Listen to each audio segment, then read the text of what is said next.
সারা দেশের সঙ্গে রাজ্য জুড়ে গত 22শে জুলাই থেকে 28শে জুলাই পর্যন্ত শিক্ষা সপ্তাহ চলবে।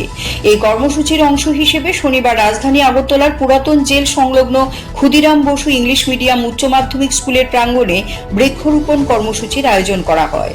এই কর্মসূচিতে উপস্থিত ছিলেন ত্রিপুরা হর্টিকালচার সোসাইটির চেয়ারম্যান জহর সাহা, ত্রিপুরা সড়ক পরিবহন নিগমের ভাইস চেয়ারম্যান সমর রায়, সমাজসেবী পরীক্ষিত দাস, অবসরপ্রাপ্ত অধ্যাপক হরেকৃষ্ণ পাল এবং বিদ্যালয়ের শিক্ষক শিক্ষিকা সহ ব্যাপক অংশের ছাত্রছাত্রী অংশগ্রহণ করে।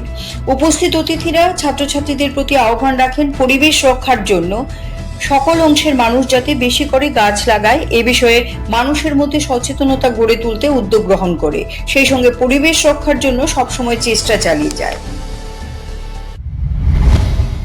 CRI TV, channel for news and entertainment.